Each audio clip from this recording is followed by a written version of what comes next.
Jak wiem, już tu kiedyś zaczynałam i to było przed Industriadą, wagonik z Konstalu w Chorzowie. Jesteśmy w Rybniku na zabytkowej kopalni Ignacy i jest listopad, powoli się kończy rok 2022, a to oznacza, że kończy się też rok początków górnictwa na ziemi rybnickiej. I w tym roku świętowaliśmy 230 lat górnictwa na tej ziemi, a wszystko się zaczęło właśnie tu, czyli na Choimgrubie, która później w wyniku różnych zawirowań historycznych została nazwana Ignacy, po Ignacym Mościckim. Tak więc, moi drodzy, 1792 rok zaczyna fedrować właśnie ta kopalnia Choimgrube, nazwana na cześć oczywiście Karla von Choima, czyli pruskiego ministra do spraw śląskich, a całej tej pięknej, przepięknej, wspaniałej kopalni by nie było, gdyby nie pewien bardzo, bardzo światły umysł, czyli hrabia von Reden, którego normalnie pewnie bardziej kojarzycie z historią Chorzowa, Zabrza, częściowo też Mysłowic, ale właśnie tu za jego poleceniem asesor górniczy Salomon Izak rozpoczął ewaluację bodajże od pola Czernickiego, czy tutaj na tym terenie będzie węgiel. No i się okazało, że był i resztę dopowiem w ciągu paru chwil. Co też totalnie musicie wiedzieć, to jest to, że to miejsce można śmiało nazwać kolebką biznesu, gdyż już w XIX wieku powstało tutaj konsorcjum, tak będę rzucać różnymi ciekawostkami. W 1859 roku w pobliżu zakończyła eksploatację pobliska sąsiedzka w zasadzie kopalnia Karolus i już w 1868 roku jej tereny zostały wydzierżawione właśnie przez właścicieli Choimgrube, natomiast w 1871 roku podobna sytuacja miała miejsce z kopalnią Laura i powstało wówczas takie właśnie skonsolidowane konsorcjum kopalniane. A co ciekawe, moi drodzy, bardzo ciekawe, za mną szyb głowacki i maszynownia, a teraz za mną wieża szybu Kościuszko i nad szybie szybu Kościuszko wraz z maszynownią. No, w każdym razie, co ciekawe, ta nasza Choimgruba to była kopalnia państwowa, co wówczas oznaczało ni mniej, ni więcej, tylko że królewska. I miała ona, można powiedzieć, pierwszeństwo względem kopalni prywatnych. Jak wiecie też z naszych wycieczek, w pobliżu działała sobie kopalnia Reden i ta kopalnia Reden w ogóle od samego początku istnienia miała, można powiedzieć, przerypane z różnych względów. Jak nie kurzawka, to wstrząsy, to problemy z eksploatacją złóż. Natomiast tak naprawdę z uwagi na to, że właśnie te kopalnie państwowe wiodły prym, miały po prostu pierwszeństwo względem prywaciarzy, no to tak można powiedzieć kolokwialnie właśnie też swoją drogą, że tą kopalnię Reden dojechało, bo po prostu były to kopalnie położone bardzo blisko siebie, no a nasz tutaj Choim miał po prostu pierwszeństwo także do złóż względem Redena. No, także taka kolejna ciekawostka. Jeszcze raz szyb głowacki, właściwie opórk, który pierwotnie był wydrążony na 192 metry i w momencie, kiedy już rozpoczął pracę, tak naprawdę przejął całe wydobycie z kopalni. Stało się to, ponieważ głównie miał on połączenie z bocznicą kolejową za pomocą takiej specjalnej parowej kolejki, a to przyłączenie miało miejsce już w 1902 roku. I kolejna ciekawostka. Jeżeli dobrze przyjrzycie się zdjęciu, bo to, o czym powiem, może być nieco niewidoczne w żwirze, to z pewnością zauważycie, że widać tutaj dwa zestawy szyn kolejowych. Otóż jedna para torów miała węższy rozstaw szyn i była to para starsza. Drugi tor powstał natomiast po przyłączeniu do ruchu Rydultowy w 1991 roku, aby możliwy był wyjazd urobku.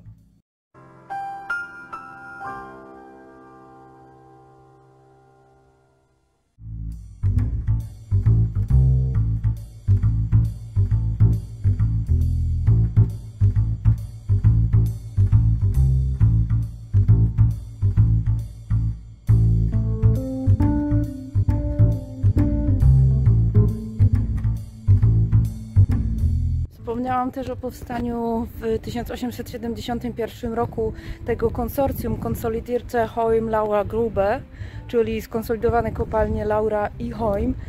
I właśnie wtedy w latach 70. XIX wieku powstał szyb Kościuszko. Oczywiście oryginalnie nie nazywał się on Kościuszko, bo nazywał się Grundmann. Musimy też powiedzieć sobie o czasach absolutnie haniebnych, czyli o czasach oczywiście II wojny światowej, kiedy przez Europę przetoczyła się fala absolutnej agresji i nienawiści na niespotykaną wcześniej skalę. Nie, całkiem spotykaną. Przecież mieliśmy na przykład kolonizację Ameryk. W każdym razie dokonało się coś absolutnie niewyobrażalnego. Ludobójstwo, kulturobójstwo. No i słuchajcie, również nasza kopalnia została przejęta przez koncern Hermann Göring, ponieważ w czasach II wojny światowej była oczywiście niesamowita presja na wydobycie węgla, który służył między innymi oprócz takich celów typowych opałowych produkcji syntetycznej benzyny. Natomiast po II wojnie światowej kopalnia uległa nacjonalizacji, stała się częścią Rybnickiego Zjednoczonego Towarzystwa Węglowego i została tak de facto uznana za nierentowną, a dopływ kasy został po prostu w tamtych czasach odcięty. Jak już odczyto dopływ kasy, to zaczęto się zastanawiać, czy może jednak nie szłoby coś tutaj jeszcze ugrać, wyciągnąć z tych terenów i zaczęto tak przyłączać po prostu pola z sąsiednich kopalni, które no, również już nie istniały w tamtym czasie. Na przykład w 1958 roku przyłączono jedno z pól dawno nieistniejącej kopalni Beatensglied, czyli Szczęście Beaty. Przyłączono później także jedno z pól górniczych Jejkowice. Natomiast stale nawracające problemy techniczne zalania, w tym w 1966, no, spowodowały, że historia tej kopalni miała się chylić ku końcowi. Na szczęście czas pokazał, że tak się wcale nie stało, tylko zmieniła się totalnie forma i funkcja tych zabudowań. Los Ignacego na zawsze połączył się już z kopalnią Rydułtowy, również przecież pobliską w Rydułtowach też byliśmy na wycieczce. Uznano, że takim ratunkiem dla Ignacego będzie połączenie go z Rydułtowami właśnie, co miało miejsce w 1968 roku, natomiast od 1991 roku ruch ten zaczął nosić nazwę Ruch Ignacy. Jedną znaczącą datą był rok 1995 i definitywne zakończenie wydobycia przy szybie Kościuszko. No i oczywiście rozpoczęła się likwidacja kilkudziesięciu obiektów kopalnianych. Wtedy przetrwało 5 i cały ten teren udało się na dzień dzisiejszy pięknie uratować. Natomiast był taki naprawdę długi czas, kiedy tutaj to wszystko po prostu straszyło, a dzisiaj mamy tutaj jedną z największych pereł poprzemysłowych na całym Górnym Śląsku, a śmiałabym powiedzieć, że w ogóle w Europie. W sumie czemu śmiałabym powiedzieć? Ja tak twierdzę, jestem z tego dumna. Słuchajcie, dzisiaj jest bardzo szczególny dzień, bo no jest 11 listopada, to jest fakt, że akurat przyszłam tutaj w święto narodowe Polaków.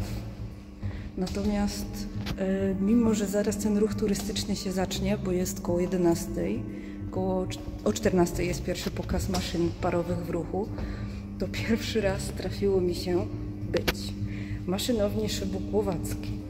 Tak, żeby nikogo tutaj nie było. Pamiętacie, że stąd miałam mnóstwo różnych ujęć, ale zawsze ktoś tutaj był. I jest to niesamowite doznanie w ogóle. Natomiast nieważne ile osób tutaj będzie w danym czasie, warto tutaj po prostu się zjawić, przyjechać, bo to jest ten klimat, ten zapach, który poczujecie tylko i wyłącznie jak przyjedziecie tutaj sami. To są oryginalne maszyny parowe i tutaj taka adnotacja, jak widzicie, nie ma lin. Te liny zostały usunięte i gdzie to by było? Nigdzie. Za mną powinna być taka dziura i przez tą dziurę powinny lecieć liny. z maszyny wyciągowej do wieży, która jest w tej chwili idealnie za nami. Natomiast te liny zostały dawno, dawno temu zdemontowane, a niestety już też z tego powodu ta maszyna tak nie ruszy, jak rusza na Kościuszce. No, więc słuchajcie, niesamowity naprawdę klimat. Wieża wyciągowa szybu Głowacki pochodzi z 1901 roku. Jako szyb wydobywczy Głowacki działał w latach 1902-1927. Definitywnie po różnych perypetiach został zasypany w 2021 roku. Zmiana nazwy na Głowacki miała miejsce w 1936 roku i powiedziałam Wam też, że do 27 roku on służył jako szyb wydobywczy. Zresztą przez wiele lat, bodajże aż do lat 70. był sukcesywnie pogłębiany. Ale co potem, jak przestał być wydobywczy? Ano aż do 2008 roku służył po prostu do zjazdów i wyjazdów załogi.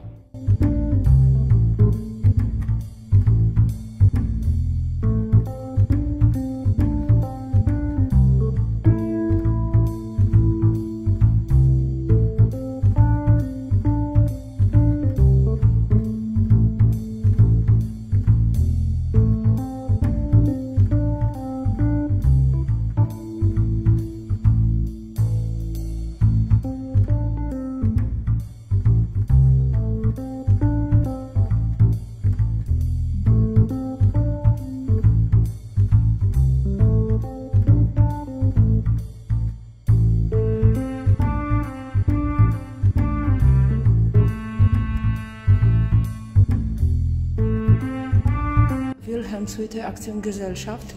No i kto wie, jak ten zakład można by nazwać dzisiaj, niech pisze w komentarzu, ale od razu mówię, że googlowanie zabronione. Starajcie się skorzystać z pamięci albo ewentualnie ze wspomnień Waszych przodków. No, zmierzamy teraz do maszynowni szybu Kościuszko, właściwie Grundmann. Tak zmierzałam, aż zmierzyłam. Tak więc maszynownia szybu Kościuszko, piękna, ceglana hala z 1920 roku z maszynami parowymi absolutnie monumentalnymi. Moi drodzy, Linke Hoffmann Werke Breslau, czyli dzisiejszy Wrocław, absolutny unikat. I co można powiedzieć więcej? Maszyny zabudowane w 1922 roku, uruchomione w 1924, czyli 2 lata były właśnie potrzebne na sfinalizowanie ich zabudowy i uruchomienie. Remont tych maszyn w takich czasach współczesnych, ale nie tak współczesnych jak te, miał miejsce w 1981 roku.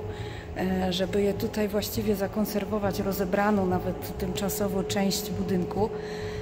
Natomiast maszyny zostały unieruchomione w 2008 roku, czyli w momencie tak naprawdę zasypania szybu. I na szczęście udało się to wszystko uratować. Jak widzicie, jest to taka niecodzienna turystyka. I właśnie w 2019 roku rozpoczęły się właściwe prace konserwacyjne. No i dzisiaj możemy się cieszyć właśnie takim cudem. Cudem, bo to jest największa maszyna parowa w Europie i ona jest w pełni sprawna. Nie wiem, czy to widać, ale o, teraz widać. Są liny. Są liny, więc tutaj jakby komplet pracy tej maszyny możemy sobie zobaczyć regularnie właśnie na zabytkowej kopalni Ignacy, czyli na Holmgrubie. Nie dałoby mi to oczywiście spokoju, gdybym się nie doprecyzowała. W całym chaosie myślowym potrafię być dosyć niezrozumiała. Samą maszynę stworzono, jak widać, w 1920 roku. Natomiast zabudowanie miało miejsce w 1922 i uruchomienie w 1924.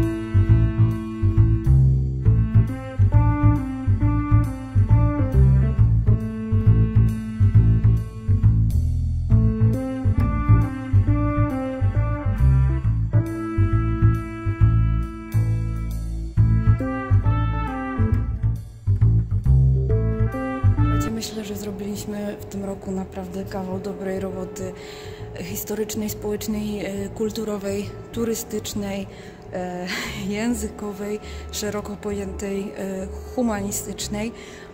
Cykl wycieczek Podróżuj z Ignacym cieszył się olbrzymią popularnością i naprawdę tak mi się serce z tego powodu cieszy. Mam nadzieję, że jeszcze sobie nieraz gdzieś pojedziemy. I tak, żeby podsumować ten rok właściwie, chciałabym jeszcze cofnąć się w czasie. Właściwie całe to miejsce jest takim wehikułem czasu, więc nic dziwnego, że stąd startujemy. I przeżyjmy to jeszcze raz. Celem naszej pierwszej wycieczki były familoki w Czerwionce-Leszczynach, lecz po drodze zwiedziliśmy także pozostałości kopalni węgla kamiennego Dębieńsko wraz z imponującą izbą tradycji.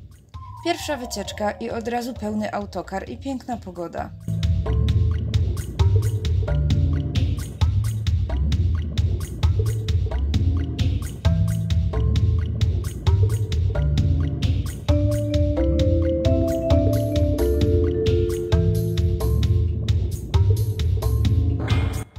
Osiedle robotnicze budowane w latach 1898-1916 wprost zachwyciło turystów.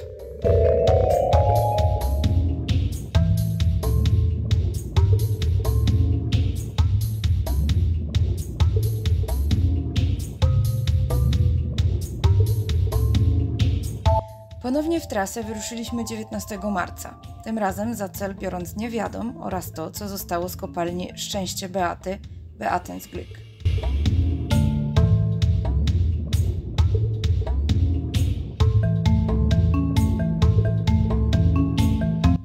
Naszym niezastąpionym przewodnikiem był pan Andrzej Adamczyk, wybitny znawca górnośląskiego górnictwa, autor niezliczonych publikacji i emerytowany górnik.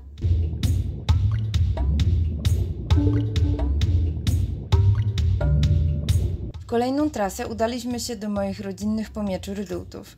Byłam bardzo szczęśliwa, mogąc oprowadzić turystów po drogich mojemu sercu zakątkach.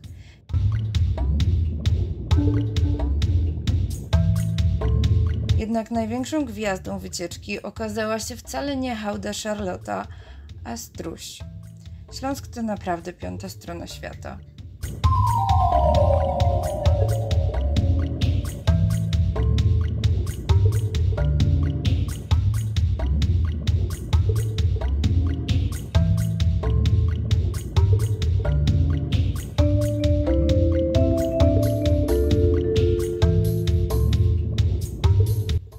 Czwarta wycieczka to przeżywające obecnie odrodzenie budynki szybu Chrobry dawnej KWK Anna w Pszowie. Turyści nie kryli zainteresowania obiektami, które już zostały uratowane, lecz dopiero przejdą gruntowny remont. Z całych sił trzymamy więc kciuki za Pszów.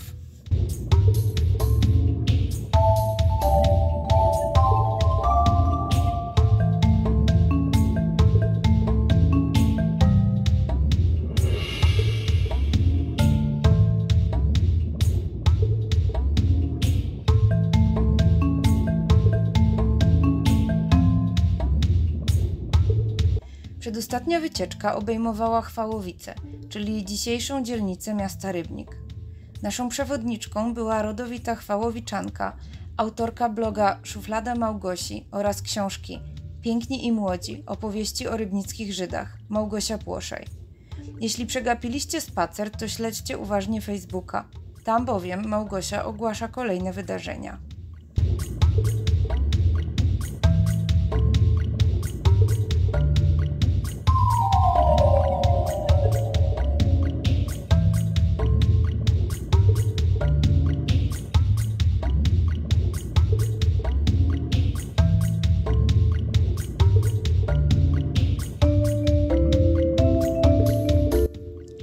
Ostatnią trasę wyruszyliśmy do Radlina, gdzie zwiedziliśmy Izbę Tradycji Miasta, ale też Izbę Tradycji Kopalni Węgla Kamiennego Marcel oraz kolonię robotniczą Emma. Miałam ogromną przyjemność zabrać Was w tę podróż jako przewodniczka i chciałabym bardzo wkrótce do tej funkcji powrócić. Z całego serca dziękujemy Wam za cały ten rok.